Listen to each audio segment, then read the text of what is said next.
खुदा उनके कलाम में लिखा है, ए भाइयों, हम नहीं चाहते कि जो सोते हैं उनकी बाबत तुम नावाकिफ रहो, ताकि औरों की माने जो ना उम्मीद हैं गम ना करो। क्योंकि जब हमें ये यकीन है कि यीशु मर गया और जी उठा, तो उसी तरह खुदा उनको भी जो सो गए हैं यीशु के वसीला से उसी के साथ ले आएगा। चुनाचे हम तुमसे खुदावन के कलाम के मुताबिक कहते हैं कि हम जो जिंदा हैं और खुदावन के आने तक बाकी रहेंगे, सोए हुओं से हरगिज आगे न बढ़ेंगे। क्योंकि खुदावन खुद आसमान से ललकार और मुकर्रर फरिश्ता की आवाज और खुदा के नरसिंगा के साथ उतर आएगा, और पहले तो वो जो मसीह में सोए जी उठेंगे। फिर हम जो जिंदा बाकी होंगे उनके साथ बादलों पर उठाए जाएंगे, ताकि हवा में खुदावन का इस्तकबाल चले, और इसी तरह हमेशा खुदावन के साथ रहेंगे। बस तुम इन बातों से एक दूसरे को तसल्ली दिया करो। आमीन।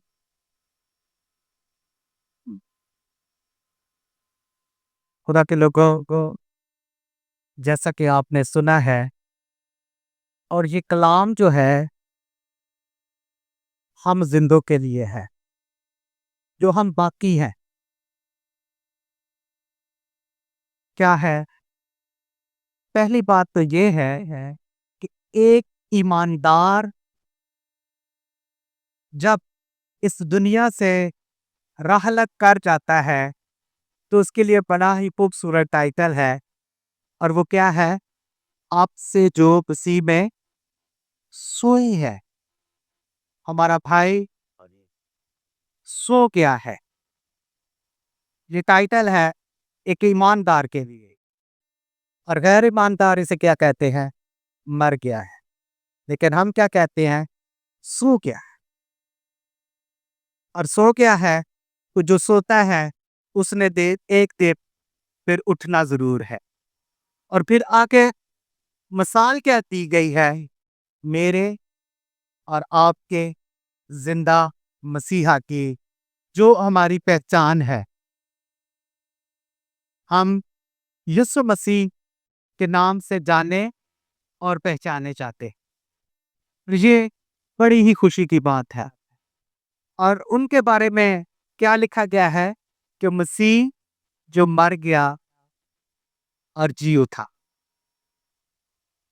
और वैसे ही हमारा भाई तारे, जो आज दुनियादारी में इस जिस्म की हालत में यहां से रुखसत होके हैं, राहलत करके हैं, सो के हैं, लेकिन जिस तरह खुदावंद यीशु मसीह जी उठे हैं, खुदा के लोगों, ऐसे ही हमारा ये भाई उस दिन क्या होगा? जी उठेगा। और ये तसल्ली की बात है, ये तो शप्पी की बात है। बहुत सारे लोग डामाडोल हैं और उनको नहीं पता कि हमारे आबाओ अजदाद जो मर गए हैं या जो मर रहे हैं वो कहाँ जा रहे हैं। लेकिन हम एज ए मसीही बड़े ईमान के साथ ये इस बात कहते हैं और क्लेम करते हैं कि आपसे जो मसीह में सो गए हैं, और जब मसीह खुदावंद आएगा तो वो क्या होंगे? उठ खड़े होंगे।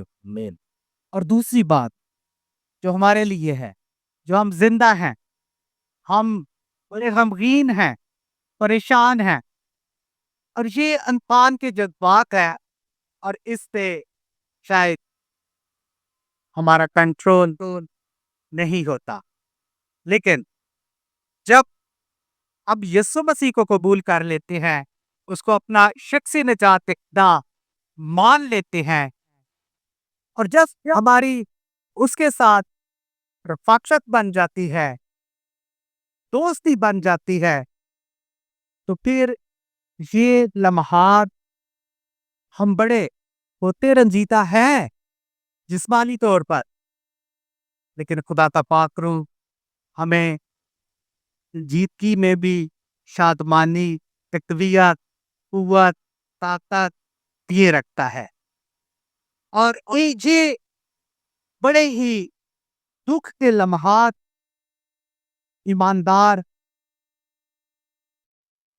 बड़े ही तसल्ली के साथ और शादमानी के साथ और खुदा पर और उसके बेटे खुदावंद यीशु मसीह पर ईमान रखते हुए शादमानी के साथ गुजार देता है। और उसकी एक मसाल जो दी जाती है वो अय्यूब नबी की दी जाती है। अय्यूब नबी के कितने खानदान के कितने लोग मरे एक ही दिन के अंदर? 10 जनाजे थे एक ही दिन। लेकिन अय्यूब नबी का ईमान खुदा पर मजबूत कामिल ईमान के साथ। और क्या कहता है? तूने दिया और तूने ही लिया और तेरा ही नाम मुबारक।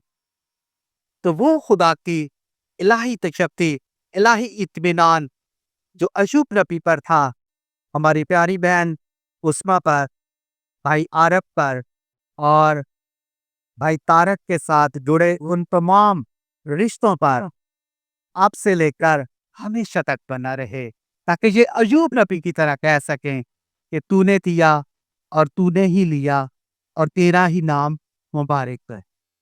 अगली बात जो सीखने वाली है वो ये है कि हम जो जिंदा हैं, खुदा के लोगों को कलाम हमें सिखाता है कि हम इन सोए हुआ से आगे ना बढ़ेंगे,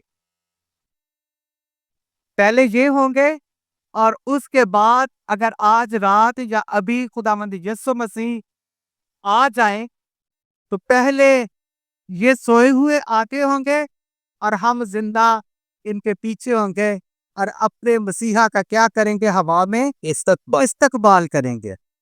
और ये तसल्ली की बात है, ये तशफ़ी की बात है कि हम अपने मसीहा के इंतजार में हैं, जिसने हमें मौत से निकाल कर जिंदगी की राह दिखा दी है और जो कहता है कि जिंदगी का दरवाजा मैं हूं, राह, हक और जिंदगी मैं हूं और कोई मेरे वसीला के बगैर बाप के पास नहीं जा सकता।